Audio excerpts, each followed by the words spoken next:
We've been talking about this cycle for a long time of loving your neighbors. It's the second greatest commandment, to love your neighbor as yourself. We've got to get into the lives of our neighbors.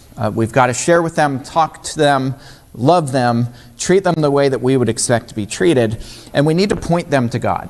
As Christians, that's our duty, is to teach people who God is. That doesn't happen in a vacuum. It doesn't happen when we live our lives to ourselves. We've got to get into the lives of other people and show them who God is. And have people fall in love with God. That's the greatest commandment in all of the scriptures in all of the world. To love the Lord your God with all your heart, mind, soul, and strength. And to move people to serve others. James says that faith without works is dead. And then to repeat that cycle and continue that, and that's how the church grows. And in fact, the church is far from dead. A lot of people say the church is dying and it's losing membership, and that's just not the case. Church is shifting structurally, but Christianity is growing across the globe at an incredible rate. And I think that's really encouraging, and we need to keep our minds focused on God's kingdom.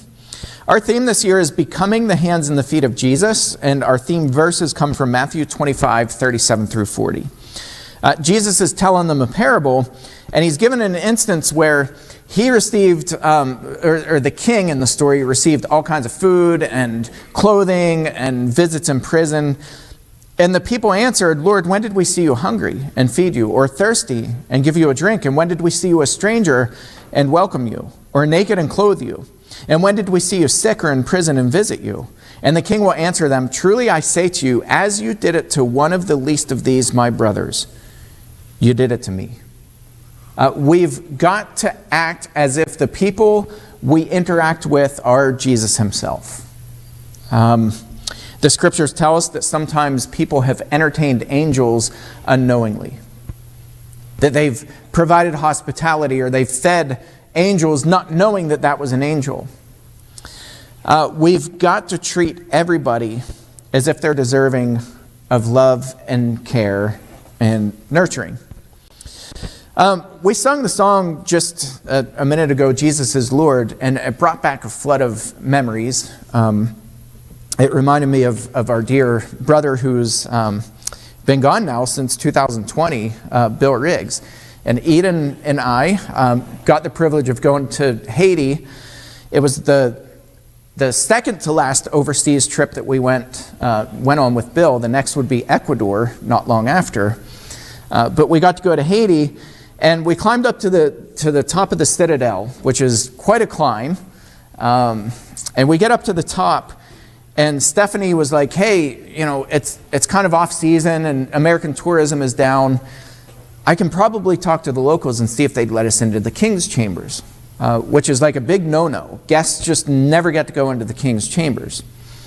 And so she talked to the people in Haitian Creole, and she's like, "All right, let's go," before they change their mind, And we went into this like small, hollowed out King's Chamber. It was like this round room up on top of the Citadel, and the acoustics were just absolutely incredible. And Bill said, can we sing this song together? And we sung this song, and I actually have a recording of that, and it's kind of a precious thing that just, anytime I'm thinking about Bill, I just pull that out and I listen to that, and I'm like, what a cool experience to get to experience. That was one of our literal last memories of Bill while he was here on planet Earth. So we don't talk about people who've gone on as if we're hopeless. In fact, it's just the opposite. We're talking about the resurrection today. That's Christians all across the globe are celebrating the resurrection. And I know, it's so bizarre because there are really these two different worlds that we live in. And there's the one where the Christians talk about the resurrection. We talk about hope. Sure, we get sad whenever people leave this earth. That's a natural part of life. We grieve. We grieve what once was. We grieve the relationship that we no longer have with them. But we celebrate the fact that Christians are raised with Christ. We celebrate that. And so death doesn't defeat us. But I've been seeing some posts recently where people are just mocking Christians today. And some of my friends, Facebook friends, they're mocking Christianity today. And they're talking about how stupid we are and we're just a bunch of sheeple, and how stupid that all these people are getting together and celebrating this Jesus who took a vacation over a weekend only to raise again. So what's the point? And and so there are a lot of really negative posts, and it really got me to thinking. We've been talking about this this past week. So on Wednesday, we were talking about the evidence of God is all around us. I mean, if you just open your eyes, there are evidences of God. There are the effects of God and the effects of God's creation. And so we talked about that Wednesday, and then Eden had showed me a video that Sophie had sent to her. There's Sophie. That Sophie had sent to her. And I had never heard of this parable before. Nobody knows the source of it, but probably a lot of you have heard this, but it was really cool, so I thought I would read it. So there were two twins in the womb. And the one twin talks to the other twin and says, "Isn't it amazing to be alive here? But sometimes I wonder what's next. I think there might be life after delivery." And the other twin kind of scoffs and says, "Life after delivery? Don't be ridiculous. Look around. This is all there is. It's dark, it's warm, we have everything we need right here. Why would you imagine anything else? This is life." And the first twin says, "Yeah, but surely there must be more than just this place. Maybe there's a world outside with light and open spaces. And maybe we'll walk on our own legs." And the other twin says, "Legs? Walk? What are you talking about? Our legs are weak and undeveloped. They can't hold us up. And walk where? There's nowhere to go. And light? I've never seen light. It's just a fantasy. Delivery is simply the end. Once the cord is cut, life stops. It's logical." And the first twin says, I don't know. I feel something more. And sometimes when it's quiet, I think I can hear whispers, maybe singing. And I believe there's a mother." And the second twin says, a mother? And then moves slightly and bumps into the first twin. You're imagining things again. If there's a mother, where is she? Show her to me. I've never seen her. And the first twin says, "But she's all around. She's all around us. It's her that gives us life, her that nourishes us through this cord. We live inside of her. She's all around us. Without her, we wouldn't be here at all." And the other twin says, "Around us? That's impossible. All I feel is you and these walls and the fluid. I can't see a mother. If I can't see her, she doesn't exist. This pressure, this darkness, this is a reality. Why believe in something you cannot see or prove?" And the first twin says, "Sometimes you just have to believe in things you can't see. I feel her presence. I feel her love. And I believe that delivery isn't the end, but it's a beginning. We will see the mother face to face." The other twin, "Well, I don't believe it. It makes no sense. I'll stick to what I know, what I can feel right here, right now. Prepare for the end, not some fantasy world." Then the first twin falls silent. And then, of course, we know the rest of the story. So many people don't believe in what they can't see. They don't believe in the resurrection, and it's not anything new. In fact, the Sadducees didn't believe in the resurrection. They were Jewish people who didn't believe in the resurrection. And they mocked people, they made fun of people, much like people do today. How can you believe in this fantasy of, you're going to rise again, you're going to raise from the dead? It makes no sense.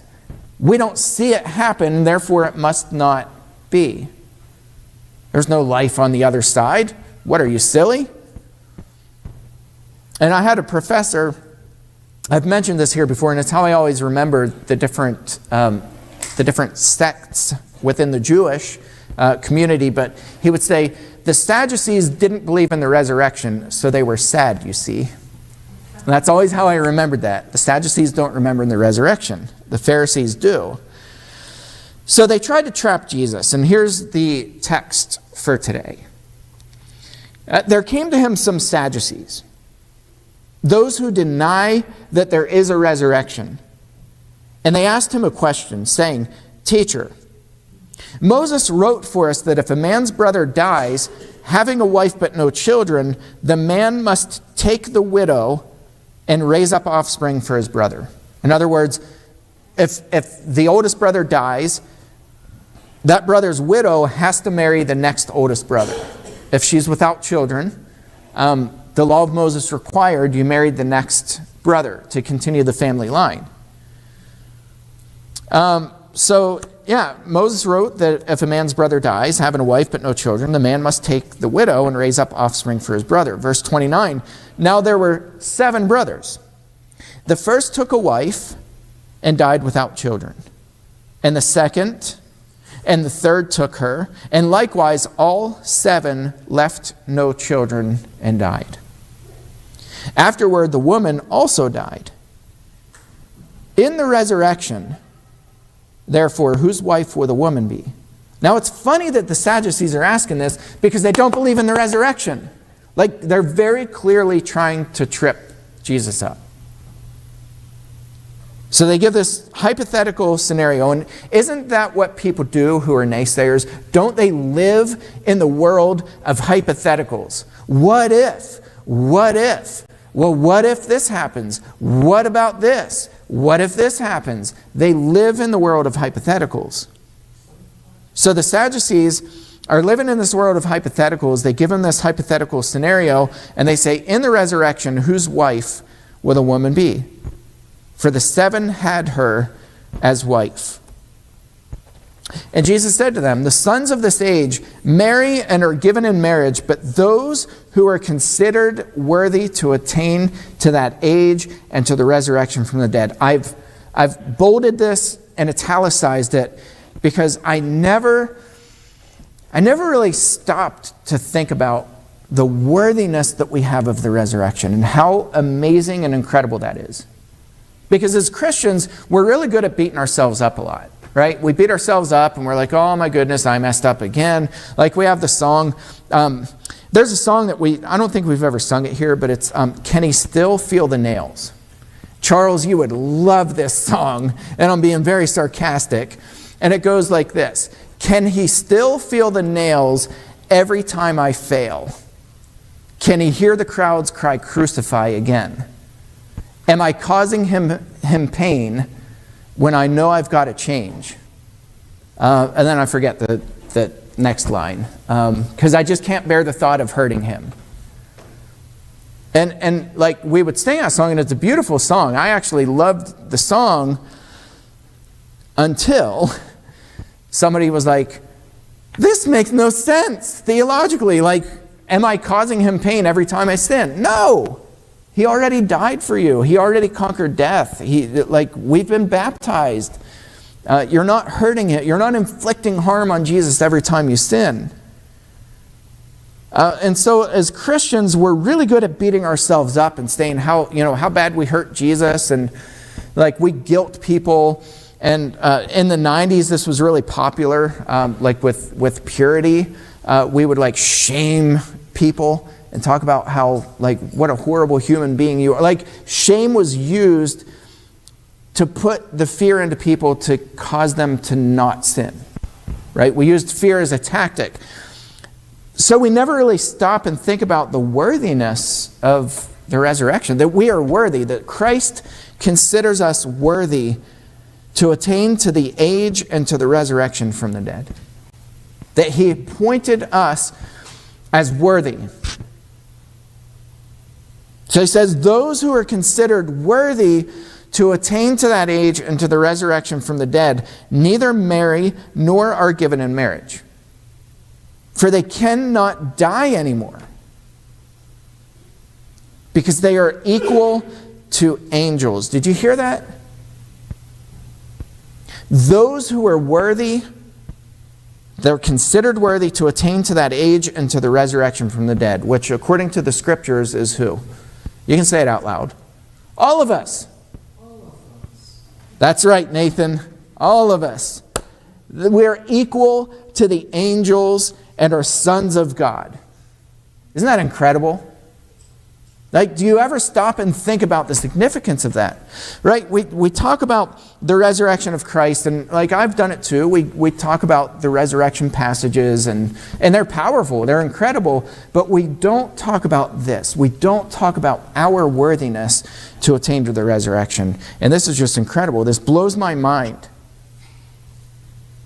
But that the dead are raised, even Moses showed in the passage about the bush, where he calls the Lord the God of Abraham and the God of Isaac and the God of Jacob.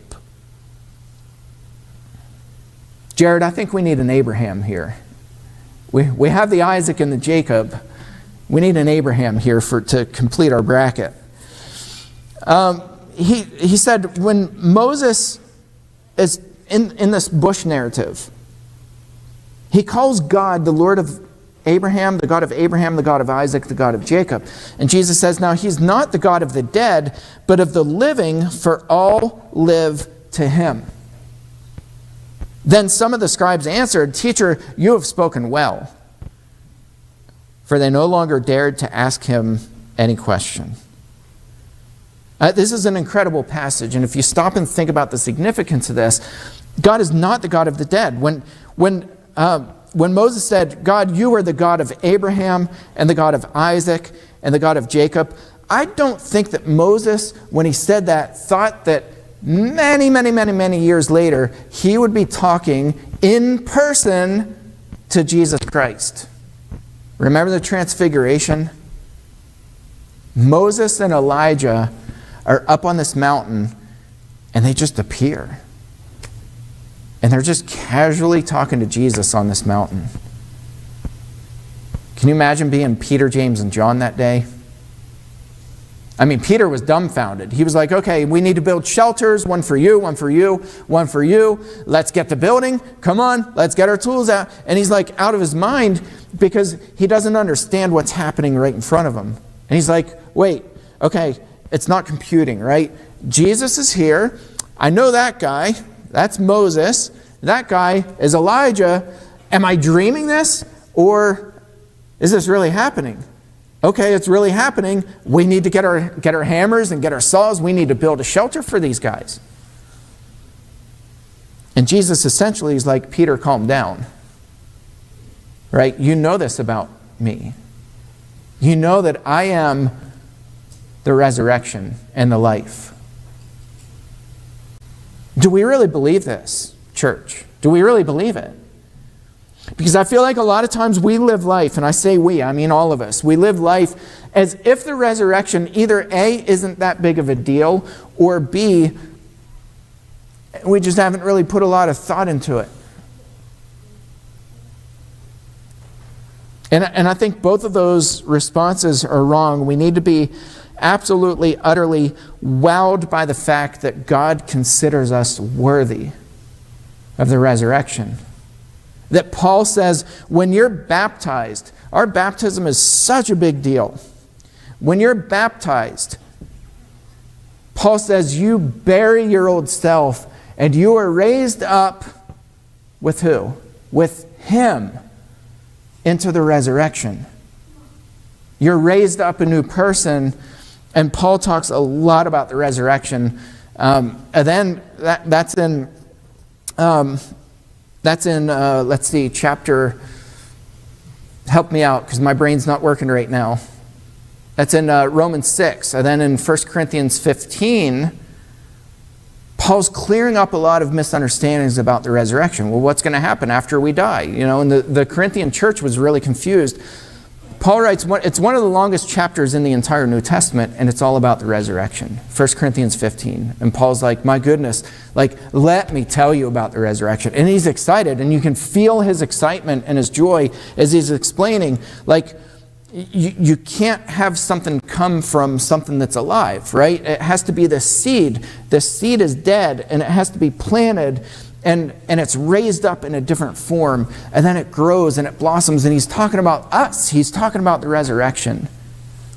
And it's such a beautiful thing, and I hope we really grasp this and we get the excitement and the full understanding of the resurrection, because it really is incredible. And the fact that we're considered worthy, and that Jesus says you're equal to angels and are called sons of God. That's incredible. Absolutely incredible. What an honor to be able to be considered sons and daughters of God Most High. What an honor to be considered worthy of the resurrection. What an honor for us to be able to die and not have to worry about, well, I guess there's just nothing after you die. It's just you close your eyes and you're done. Like, what an honor to know that that's not true. What an honor to know that those who we love and adore and who have gone on before us and are Christians are raised up. They're raised up in the resurrection and considered equal to angels and sons of the Most High God. I leave you with that message today, and I hope you go out and bless other people. Tell other people about Jesus and who He is. And I'll say this, their lives, their eternal lives, literally depend on it. Share the joy, share the excitement that we have as Christians. Share it with the world. Go out and encourage somebody this week. If there's somebody this morning who's not yet taken that step to put Christ on a baptism and you're ready, or if you have any prayer needs, prayer requests, we'd encourage you to come up. We're all going to stand and sing this song together. Noel?